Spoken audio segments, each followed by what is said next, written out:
Somewhere in the middle of that pandemonium, she desired to move on from me.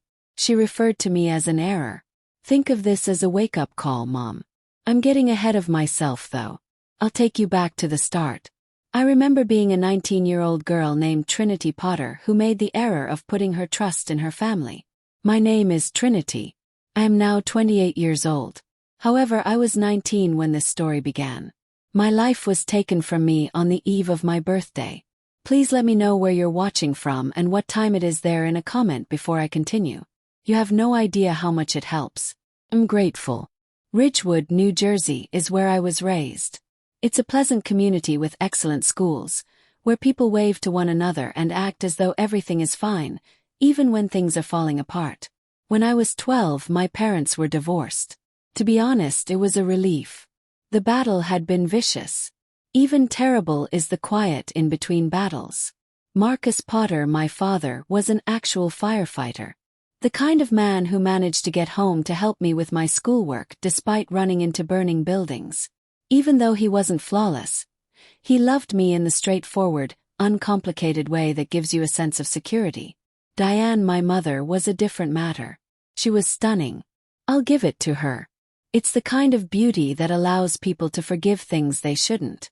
She had a way of drawing attention to herself when she entered a room and making everyone want her approval. I tried to gain that acceptance throughout the most of my childhood. Warning, I never did. Diane was granted full custody following the divorce. She had a better tale, a better attorney, and, to be honest, a better performance.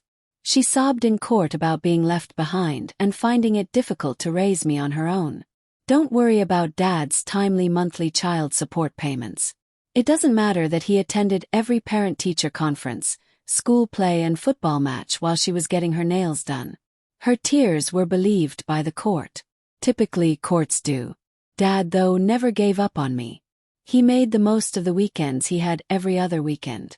We would go hiking or fishing, or we would simply sit on his porch and do nothing. My oxygen came from those weekends. In a home where I constantly felt like an annoyance, they kept me sane. This is the aspect of my family that you must comprehend. Money was present. Actual cash. In the 1970s, Ella Lehner Potter, my dad's side grandma, established a little real estate empire. Nothing ostentatious, but wise investments, rental homes, and business structures that have grown in value over many years. Grandma Ella Lehner had millions of dollars by the time I was born. She also cherished me. She loved me, God. She treated me as if I were the most valuable thing in the world since I was her only grandchild. She used to take me to her office when I was younger to learn about business. When I was older, Mom would tell me tales about how she had been undervalued her entire life and used that as fuel to build something from nothing. She also recognized my mother for who she truly was. One Thanksgiving, Grandma Ella Lehner grabbed me aside and said something that will always stick in my memory. Trinity, some people love you for who you are, and some people love you for what you can give them, she remarked. Early detection will save you a great deal of heartache. Believed I understood. I didn't. Not at all. Grandma Eleanor's solicitors called me when I turned 18. The previous year, she had died quietly in her sleep at the age of 83, but she had left extremely explicit instructions. My name was on a trust fund. On my 19th birthday, $4.2 million will be formally transferred to me. $4.2 million. When I was a teenager, I saved money for community college textbooks by working part-time at a bookshop. That quantity was beyond my comprehension. It was phony, like money from Monopoly. You know who, though, understood it perfectly? My mum. Diane had always thought Ella Lehner would leave her something. After all, she was the mother of Ella Lehner's lone grandson. She had feigned to care about Ella Lehner's stories, played nicely during family get-togethers, and praised her food. Diane believed she deserved a slice of that pie. Something changed behind her eyes when she realized that everything was going to me and nothing to her. I witnessed it. That calculating, icy expression she normally saved for business transactions and divorce talks. All of a sudden, I was more than just her annoying kid. I was a barrier. My mother remarried 6 months following my parents' divorce. Victor Hale was his name. And he was flawless on paper. He drove a Mercedes, had a charming smile, was a wealthy businessman, and was always as tan as if he had just walked off a yacht. Every date, he opened doors, brought flowers, and said the perfect things. I detested him right away. Something was off behind his eyes. It was the same coldness I had begun to notice in my mother's. I had the impression that he was measuring and evaluating me, as if he was figuring out how much I was worth. He inquired excessively about my plans, school, and my grandmother's estate. He would refer to them as small talk, but I noted that he had a daughter from a prior marriage as well. Like her father, Bethany was blonde, my age, and she moved into our home as if it were her own. She made it apparent right away that she saw me as competition for things I wasn't certain of. Space, focus, and the morning loo. It turned out that she was vying for something far more significant. The night before my 19th birthday was the night everything changed. My dad and I were scheduled to sign the final trust forms the following morning. I would formally own the money. I could purchase a little house close to my parents, travel, and pay for education. I had a lot of plans. I attended a friend's birthday celebration that evening. Nothing out of the ordinary, just a little gathering. Around 11 o'clock, I asked for a ride home, and Victor offered to come get me. He was being helpful when my mother was presumably asleep. I should have made an Uber call. I ought to have gone for a walk. Instead of getting into that car, I ought to have done something else. The drive started normally, as I recall. Victor wants to know about my birthday plans, the party, and my buddies. He then gave me a bottle of water. Claimed that I appeared thirsty. The last memory I have is that the water tasted a little odd, metallic, and wrong. It was dark when I woke up. I initially believed I was dreaming. The kind of nightmare in which you are unable to move, scream, or understand anything. The chilly concrete floor, however, was real. There was a single, faint light bulb suspended from the ceiling. It was very, very real, the hefty door with no handle inside. I found myself in a basement. A little living area had been transformed from a cellar, as if someone had planned this. There was a little bookshelf, a cot, and a toilet hidden behind a curtain. It appeared almost considerate, almost compassionate, which in some way made it worse. Nobody showed up for 3 days. I let forth a scream until my voice failed, that I beat on the door until my hands started to bleed. I looked everywhere in that room for a way out, but I couldn't find one. Victor entered on the 4th day. He gave me the identical look that he had always given me. He stated everything with such composure and reason, as if he were discussing a business proposition over coffee, all while maintaining that assessing, calculating gaze. He informed me that arrangements for my trust fund would be altered. He informed me that I would be signing some paperwork granting my mother power of attorney. He assured me that I would live nicely if I cooperated.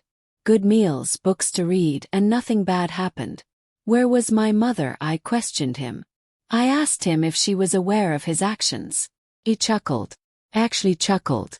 And I still have nightmares about what he said. He said, "Trinity, whose car do you think is parked outside right now?" I didn't trust him. He was unbelievable to me. This is not how mothers treat their daughters. Not true mothers. Not even poor mothers. But I already knew that was true deep down, somewhere I didn't want to examine. Weeks stretched out of days.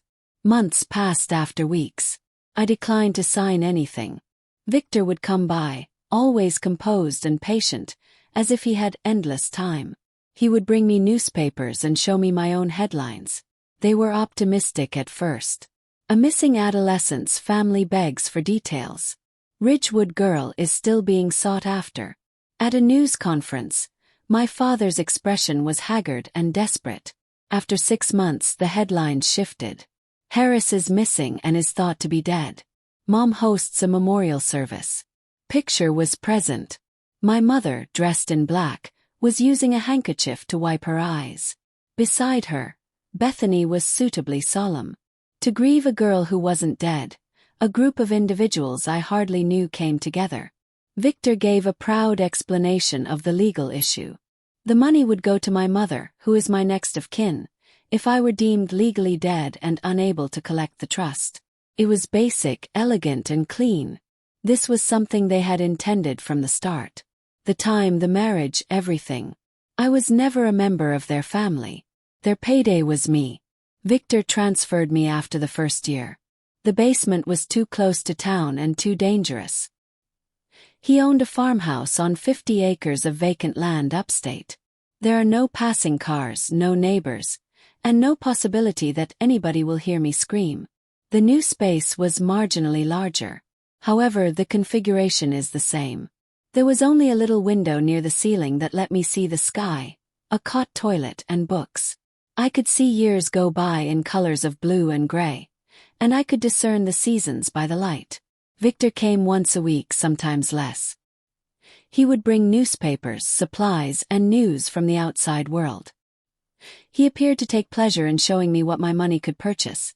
A brand new mansion for my mom, opulent trips to Europe, high-end clothing, pricey automobiles, country club memberships. My $4.2 million spent on everything I'd never desired. My grandmother's house, where I had learnt about business, life, and love, and where Eleanor had advised me to distinguish between those who genuinely loved me and those who merely wanted something from me, was where Bethany relocated. Bethany painted over the walls that had my grandmother's memories, redecorated it, and discarded furnishings that had been in the family for many generations. Victor enjoyed showing me the pictures she shared on social media. He would reply, "Look at her living your life. That makes you want to cooperate, doesn't it? I wanted to live because of it. Made me like that." I almost broke when I saw something in the press during my 3rd year. The news of Bethy's engagement. She was getting married to Derek Chen. My lover from high school, Derek Chen. The boy who had kissed me farewell the week before I vanished, held my hand at junior prom, and discussed our future together. He had moved on. He had, of course. After all, I was dead. However, something inside of me broke when I saw his face next to Bethy's and saw them grinning at each other in engagement pictures. The hope I had been clinging to. Like old paper, all the dreams of reunion and salvation shattered. Victor saw. He was always perceptive. He informed me that, after the 2nd year, my father had given up. Everyone had forgotten me, he claimed. He claimed that I was now only a ghost story and that the world had moved on. Parents warned their kids not to take rides from strangers. I wanted to think he was lying. I had to think he was lying because if he wasn't, then why was I still alive if everyone had truly forgotten? My grandmother's comments were like a lifeline to me. Women who are potters don't break. We bend, then straighten up. Bowed. I bent so far, my God. I didn't break, even though I believed I would. Years went by. In that room I learned how to survive. I worked out to maintain my physical strength. I kept my mind active by reading every book Victor brought. I observed. Paid attention. Held out. Victor had a helper who occasionally brought supplies.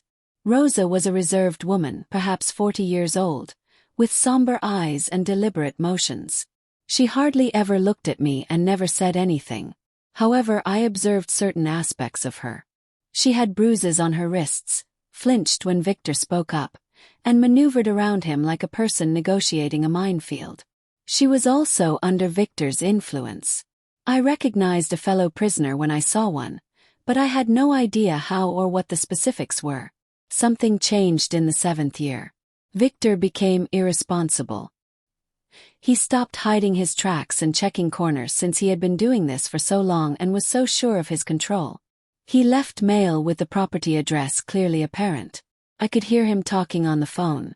Once, for a brief while, he neglected to lock the door before realizing his mistake. I made a list of every flaw, every pattern, and every detail. I knew I would need it, but I had no idea how I would use it. I found the phone in year 8. I found a loose brick close to the floor as I was cleaning my room, which I did compulsively just to have a chore.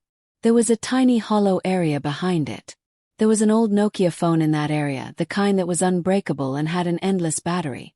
Although it lacked a SIM card and only had 12% battery life, it was still able to establish a Wi-Fi connection. I was on the verge of tears. I nearly let out a yell. Rather, I pushed it back into the wall and like nothing had occurred. I rationed that battery like it was precious for weeks. 4 minutes at a time I would turn on the phone and look for Wi-Fi signals, but I would never discover any. The farmhouse was too far away. But then I recalled the lamp. I had never considered the USB connector on the old bulb in my room because I had nothing to charge it. I disassembled the lamp deliberately and with care, keeping the parts hidden every time Victor came to visit. In desperation, I used wire from a book binding to set up a charging system. It was successful. In fact, it was successful. I now have around 20 minutes of power. Maybe 2 calls, but enough for one. Before I called anyone, I needed information. I had to be aware of what I was entering. In order to solve the conundrum that had imprisoned me for 8 years, I began paying closer attention to Victor and asking Rosa questions that she refused to respond to. Then I was shocked by Rosa. One day, I slipped her a message that was hidden from Victor's view in the lavatory. I am aware that he also causes you pain. Help me and we'll both be set free. It took weeks for her to reply. Nothing. I believed I had made a grave error. I assumed she would inform Victor. I believed I had just sealed my own doom. However, there was a piece of paper concealed beneath the plate when she brought me breakfast one morning. Her penmanship was clear but wobbly and frightened. Your dad was always searching. He is still in Ridgewood. This is his phone number. My dad. My father. He never gave up. Victor had said a falsehood. Everybody had told lies. However, Marcus Potter, that incredible, obstinate firefighter of a man, had never given up on me. Over the next few weeks, Rosa gradually provided me with more details. She informed me that Victor would shortly be away for the whole weekend. Diane's 50th birthday party was taking place. The entire family would be present to celebrate. 50. While I was rotting in a room 90 meters away, my mother was celebrating her 50th birthday with my money. The problem with being furious for 9 years is as follows. Makes things clear. Everything unimportant is burned away until you are left with nothing but frigid purpose. I had no desire for retribution.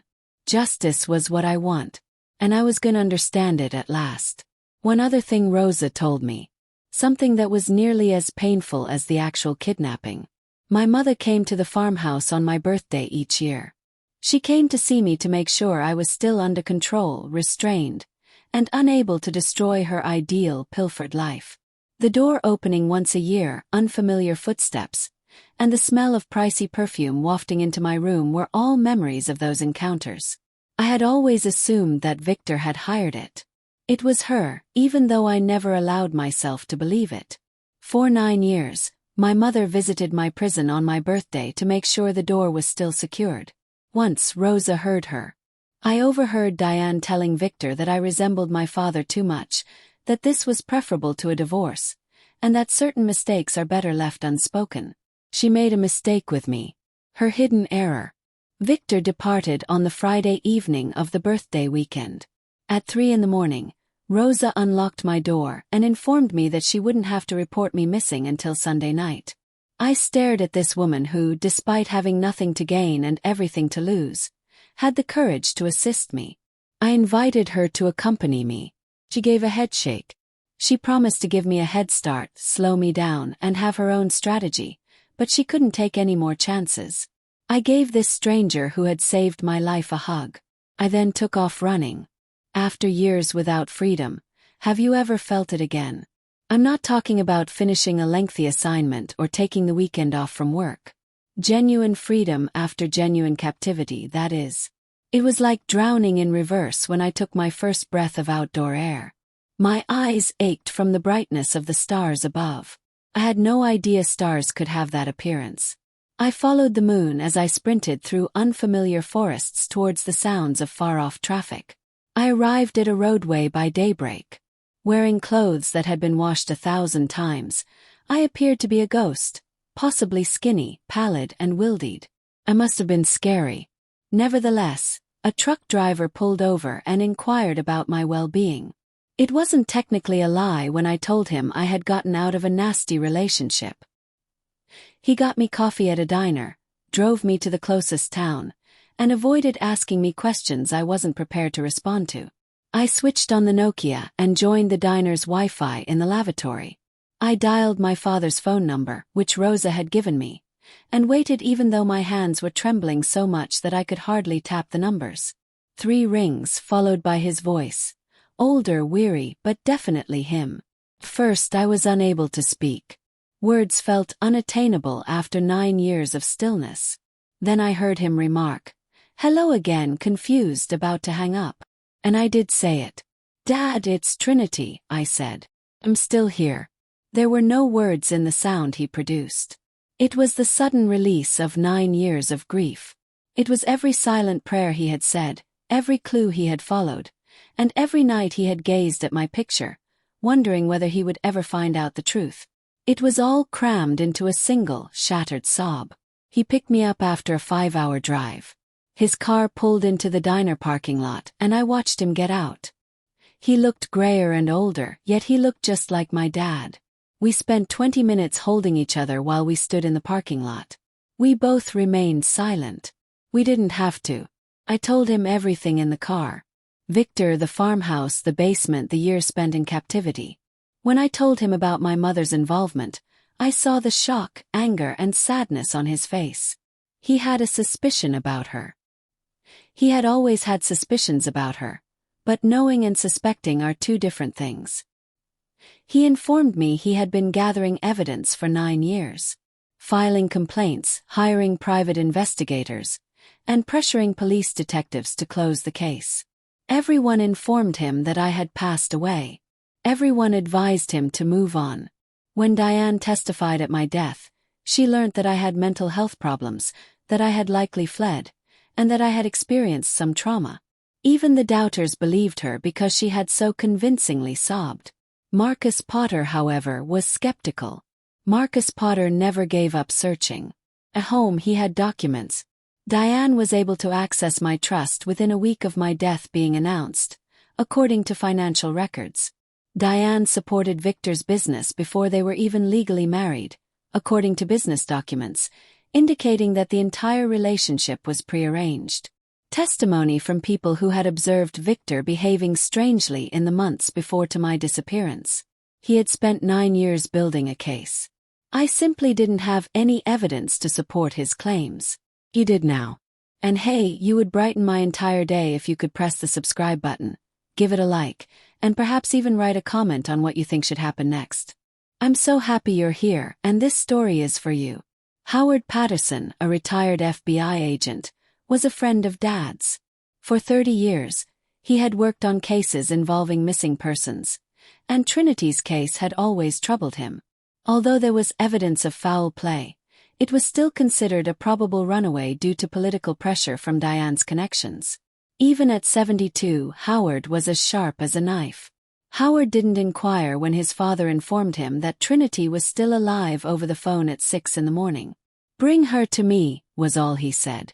We traveled to Howard's modest home, which was stocked with caseboards, files, and proof of a career of pursuing justice. He took notes in a leather journal, listened to my tale, and asked specific questions. He then placed calls. He clarified that this was now federal. Fraud, false confinement, and kidnapping over state boundaries. Before Victor and Diane discovered that I had escaped, the FBI would want to act quickly. However, I had a different notion. This was something Howard wanted to accomplish in private. Make an impenetrable case, arrest them in their homes, and stay out of the spotlight. It was the professional and astute approach. It was also incorrect. I wanted Diane to know that I was the one. I wanted to meet her gaze and demonstrate to her that the error she had attempted to conceal had surfaced again. I wanted everyone to see what she had done.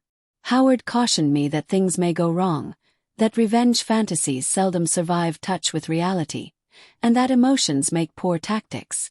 This was not retaliation, I told him. This was fairness. And justice ought to be observed. Before the arrests, he consented to allow me to have one confrontation. I would then take a back seat and let the law handle things its work. We came up with a strategy. Diane's 50th birthday celebration on Saturday night. The country club was illuminated like a palace. Champagne pouring like water, visitors in designer outfits, and valet parking fancy cars. To commemorate my mother's 50th birthday, 200 people had attended. 200 people toasting to a woman who had imprisoned her own daughter while eating food purchased with my inheritance. From a parked automobile across the street I observed. Tense and silent, my father sat next to me. Through the floor-to-ceiling windows, we could see the celebration. Diane laughed at jokes, accepted accolades, and moved through the room like a queen. She had jewels around her neck that I should have had and that my grandmother would have likely wanted me to have on my wedding day. And there was my stepsister and replacement, Bethany, spinning around to flaunt her engagement ring to everyone who would look. When Diane raised a toast, Derek stood next to her, hollow and attractive, clapping along with the audience. That could have been my life 9 years ago. Those might have been my future, my celebration, and my friends. Rather, I had been counting ceiling tiles and rationing optimism like food stamps for almost 10 years. However, it wasn't about what I had lost tonight. What I was going to take back was the focus of tonight. Dad and I drove to Diane's estate while everyone else partied at the country club. Although costly, the security system proved reliable. Dad had spent years studying it, looking forward to this very day. The party was about to end in 2 hours. It took 2 hours to locate the proof that would permanently bury my mother. I entered a house I had never seen before through the front door. Public records showed that my mother had purchased it 3 years prior. With money that should have been mine, 6 bedrooms, 4 baths, a pool, and a wine cellar were all paid for. The photos, or rather their absence, were the most peculiar aspect. Pictures of Diane filled every surface, including the walls and shelves. Diane at galas. Diane is on vacation. Diane with politicians, celebrities, and everyone else who made her appear significant. However, there was not a single picture of me. Not one. It seemed as though I had never been there. I should have been saddened by that, I knew. To be honest, though, I was relieved. She hadn't claimed to be in private grieving for me. She hadn't maintained a covert guilt shrine. Like erasing an old email, she had simply eliminated me entirely and effectively.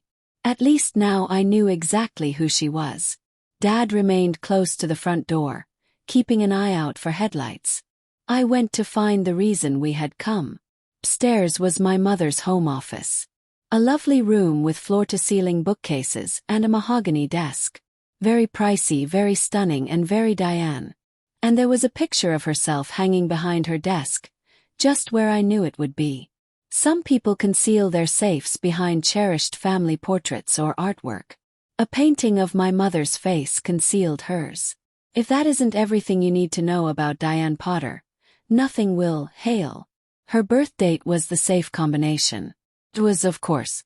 When it came to passwords, she had never been inventive. She was always picking dates that honored her. I heard that lovely click as I entered the digits. I discovered everything inside. Documents containing falsified signatures that demonstrate the trust transfer. Records of correspondence between Diane and Victor that predate their marriage. Organizing everything. Financial statements detailing the precise expenditure of my $4.2 million over a 9-year period. And a USB disk with the label VH Insurance at the bottom of the stack. I connected the drive to Diane's personal computer. Dozens of audio files were present. In order to have leverage in the event that my mother attempted to cut him off, Victor had recorded his discussions with her. Intelligent man. Evil but astute. One of the tracks was played by me. The room was filled with my mother's distinct, cold, and clear voice. Just keep her in check until I have complete control over the trust. Then I don't give a damn what happens to her. For years, I had dreamed of hearing something similar. I had wondered if the ultimate proof of my mother's treachery would ruin what little heart I still had. However, I felt completely at ease as I sat in her office and listened to her talk about my incarceration as if it were a business expense. She had revealed her identity to me. I had proof now. After copying everything on my phone, I returned the originals. The chain of evidence had to be flawless. That was something Howard had made very plain. Anything the FBI discovered with a warrant was untouchable, But anything we took could be contested in court. Just as I turned to go, I discovered a folder I had overlooked. It was hidden behind some tax paperwork. It was unremarkable and simple to ignore, but the label drew my attention. Ici correspondence. My high school sweetheart, Derek Chen, ended up with my stepsister. My heart broke again when I opened the folder. Letters between Bethany and Derek were collected and printed out. Yes, love letters, but there's more. Plans and conversations. 3 years ago, Bethany had told Derek the truth about me. She had admitted that I was alive, incarcerated, and would never return. And Derek had reacted with relief rather than horror or a scheme to save me. Thank God, he had written. I was concerned that this would eventually surface. We're safe though if she's contained. Building on my grave, my grandmother's wealth, and the presumption that I would fester in a farmhouse forever, we may have the life we deserve, the life they deserve. I had not been loved by Derek.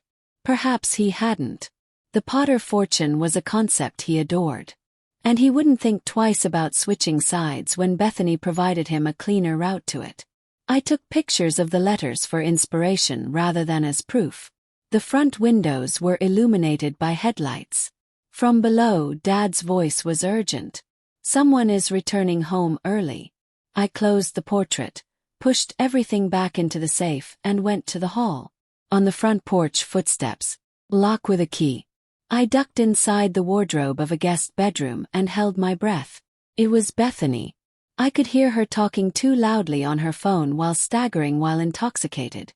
She and Derek were fighting over something unimportant, like invitation fonts or wedding colors. Her sophisticated public persona contrasted sharply with her high-pitched, slurred voice. She staggered by the guest room. She failed to check the workplace. Nothing seemed off to her. She only grumbled as she went to the master bedroom and shut the door. After 10 minutes, I sneaked downstairs. Dad was steady yet pallid. Without anyone noticing, we drove out after sneaking out the back entrance. We gave Howard everything that evening. The financial trail, the recordings, and the documentation. I will never forget the expression on his face when he listened to the audio files. A mixture of satisfaction and revulsion. This is sufficient, he declared. More than sufficient. However, I wish to move discreetly. Trinity, the Facebook. Controlled press releases and well-timed arrests. Do you really want to handle this your way? My mother had spent 9 years thinking she had won, so I was certain. She was sure that no one would ever find out about her immaculate crime, so she had removed me from existence, bought homes and had parties. She was entitled to discover the truth in the same manner that I had discovered mine. Abrupt, visible, and catastrophic. Victor had found out I was gone by Sunday morning. I could picture his fear, his desperate calls to my mother, and his realization that their meticulously built prison had ultimately failed. They would think I would call the cops. They would begin crafting cover stories, lies, and alibis. They would contact their well-connected buddies and their pricey solicitors. They would attempt to portray me as unstable, traumatized, and untrustworthy. However, I had no intention of calling the police. Not quite yet. I texted my mum from a number she wouldn't know. Only 2 words. Hello, Mum. For an hour there was no reply. Who is this? Was the last question. I'm alive, I texted back. Have you missed me? The response was prompt this time. This isn't amusing. I'm going to call the police. At that I grinned. The law enforcement. She has been manipulating the same cops for 9 years.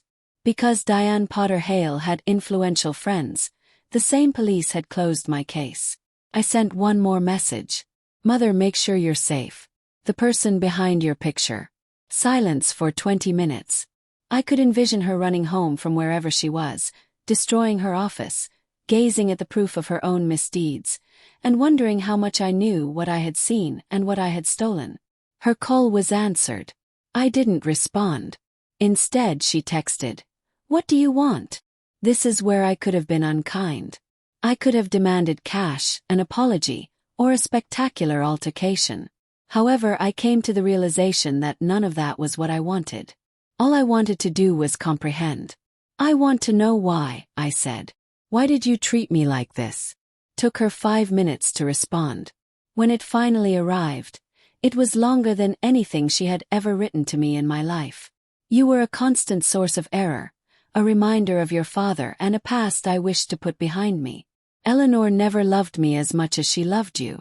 She left me with nothing and gave you everything. I was meant to have that money. I deserved it. Enduring years of her criticism and lectures. Nothing was earned by you. You simply existed. Yes, I made the necessary corrections. I ensured that the funds were allocated appropriately. Trinity, you ought to have stayed away. I simply want to forget about you because you were a mistake in the past. I read those words 3 times.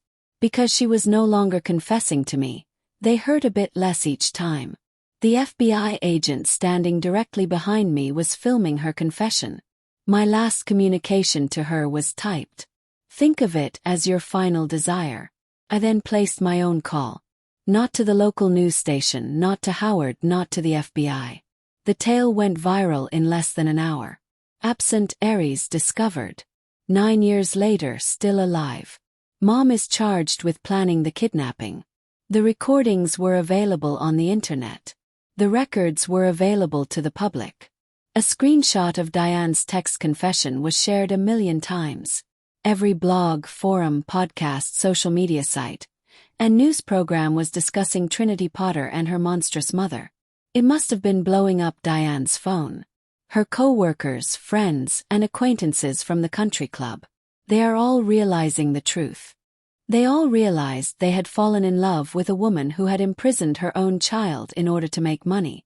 In a fleet of black SUVs, the FBI pulled up to Diane's estate. News helicopters swooped overhead like vultures, and police cars followed with flashing lights. In Ridgewood's history, it was the most widely reported arrest. Just what I had desired. Victor attempted to flee. He did, of course. Having worked as the jailer for 9 years, he was at ease and self-assured.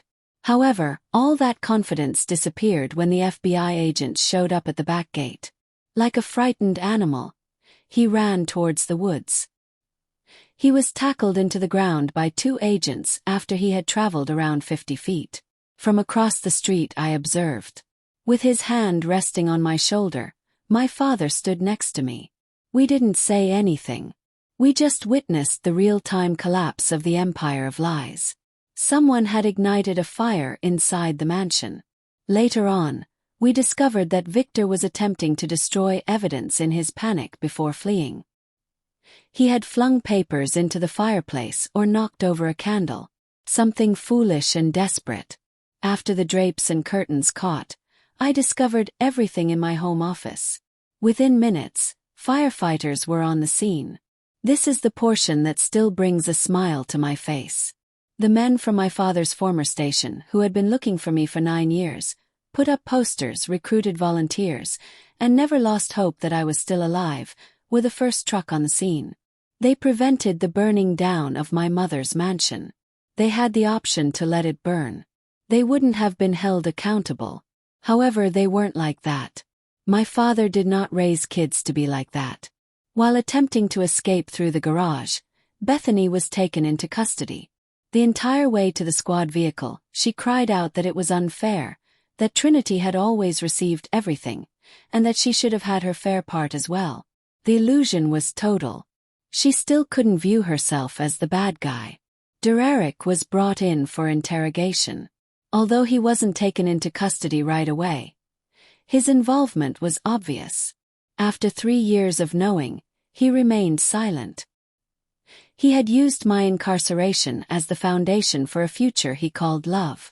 As the mayhem developed, a reporter came up to me. She posed the query that was on everyone's minds.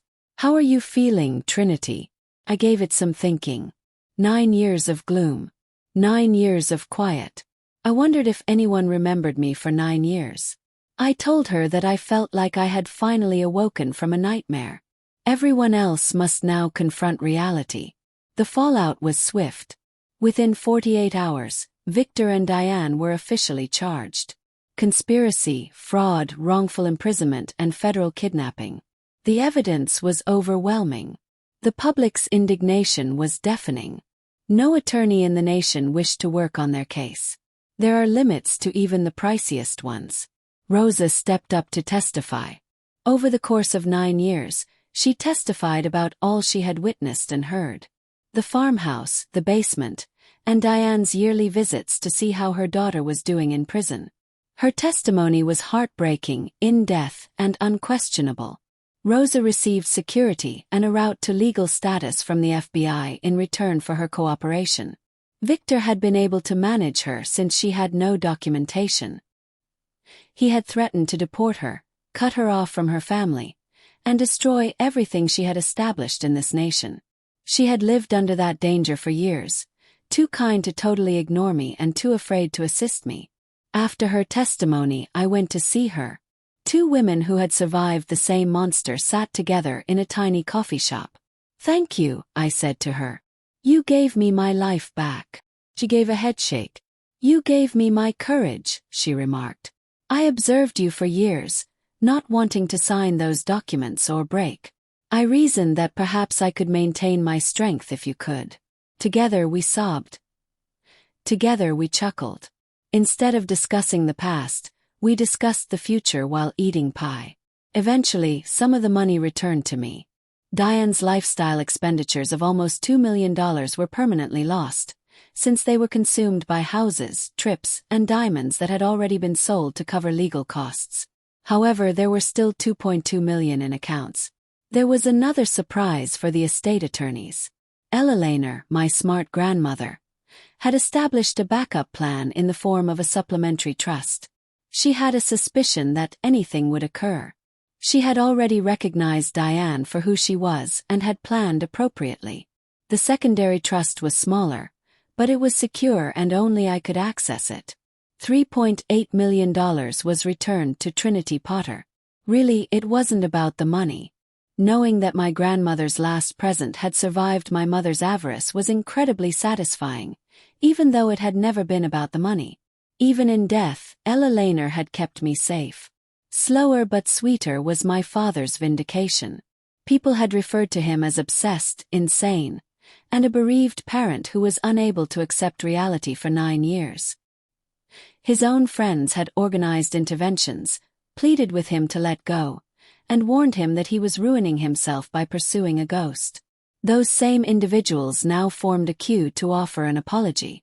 With a bottle of whiskey and tears in his eyes, the fire chief who had urged him to stop looking and told him to accept that Trinity was gone appeared at Dad's door.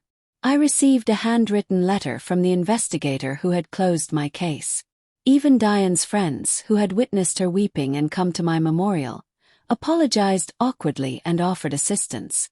Dad gently took it all in.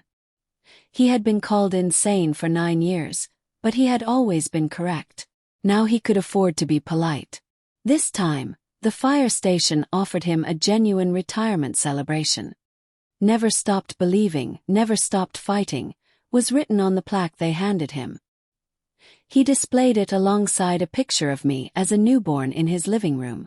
It was the identical picture he had kept in his wallet for 9 years. Derek's demise was more subdued but no less final. Everyone turned away from him once his involvement was made known. His family stopped answering his calls after being humiliated by the association. He was sacked that same day by his employer, a financial company that couldn't afford publicity. Even Bethany openly accused him of pressuring her to remain silent when she was facing her own allegations. He turned into a warning story. The man who put money above morality. The man who had the opportunity to save me but opted for solace instead. I had no sympathy for him. I had no emotion at all. Years ago he had made his decision, he had to live with it now. During one of the numerous interviews that followed, a reporter inquired about my plans. After spending so much time in the dark, I was still getting used to the cameras, the questions, and being seen. However, I smiled at this question. I said, "First, I'm going to eat at every restaurant I haven't been to in 9 years. I'm going to catch up on films after that. I have a lot of homework, and I vanished before the Marvel Cinematic Universe truly took off. I'm still watching Iron Man 2. The reporter chuckled. America chuckled. I laughed for the first time in 9 years. I went to see my mother in the county jail a month after everything had happened. Without her hair, cosmetics, salon visits, and fancy clothing, she had a new appearance. She appeared elderly. Not graceful, not dignified, but tiny, worn out, and unremarkable. It had been a costume, the glamour. Without it, all she was an orange jumpsuit-wearing lady who was waiting to die. She thought I would boast. Her protective rage and planned remarks about how I had ruined everything were visible to me. She had most likely honed her nastiness, hardened her words into blades, and practiced this moment. She wasn't satisfied with me. I said, I just wanted to see you again. To share with you. With her jaw clenched, she waited, prepared to battle. You have my forgiveness. She was more affected by the comments than by any insult. She blinked, first bewildered, then furious. Please pardon me. I don't require your pardon. I answered, I know. However, I had to give it. For me, not for you. It wears you out to hold on to anger, and I've been tired for 9 years. I'm letting go then. I'm leaving because I forgive you for what you did. And I won't think of you ever again. Got to my feet. She followed me with a call. I heard something sharp and bitter, but I didn't hear it. I was already moving in the direction of the door, the sun, and the remainder of my life. In the parking lot, my dad was waiting. Where did I want to go, he asked. I said, home. Grandma's home. Now it's my house. Let's head back home. 3 months later, the sentence was imposed. Victor and Diane were each given 25 years. There is no chance of parole. The judge described it as one of the cruelest, most well-planned instances of familial treachery he has ever witnessed. He said he hoped they would spend the rest of their lives realizing what they had ruined, but the only reason he wasn't giving them life was because the law had its limits. For testifying against her father and stepmother, Bethany received a 5-year sentence reduction. In court, she sobbed and described how she had been afraid and tricked. Perhaps part of it was accurate. Perhaps her fear of Victor had been genuine. However, she had also spent years living with my grandma. I wore my inheritance as a crown. I counted days in the dark while grinning in pictures. I was not sympathetic. I was not angry. I simply felt finished. Technically, Derek was not charged with anything. If you are not required to report a crime, there is no legal prohibition against knowing about it and remaining silent. However, his reluctant and self-serving testimony was now public knowledge. Everyone was aware of his identity. Everyone was aware of his decision. According to his LinkedIn profile, he currently works for a small business in a different state. I hope he's content. I hope he knows exactly who he is when he wakes up each morning. Dad went me to ice cream after the sentencing. We went to the same store that we had gone to as children. The owner recognized us, shed a few tears, and offered us complimentary sundaes before the divorce, and everything went awry. The largest item on the menu is what I ordered. Whipped cream, hot fudge, etc. With tears in his eyes, Dad observed me eating. Get another one if you want, he continued. Yes, I did. It tasted even better than the hot fudge sundaes I dreamed about for 9 years. 6 months after my recovery, I founded the Potter Foundation, an organization devoted to situations involving missing persons. We support families who have been told to give up hope, push police departments, and pay private investigators. We assisted 12 families in our first year. 12 individuals who had been written off, ignored, and forgotten. They were all located. However, not all of them were discovered alive. They all received responses. They all found closure. I now give speeches at gatherings, something I never would have thought to do. I discuss perseverance, hope, and the people who wouldn't let me vanish. I speak about my father, who never lost faith and used his retirement funds to hire detectives.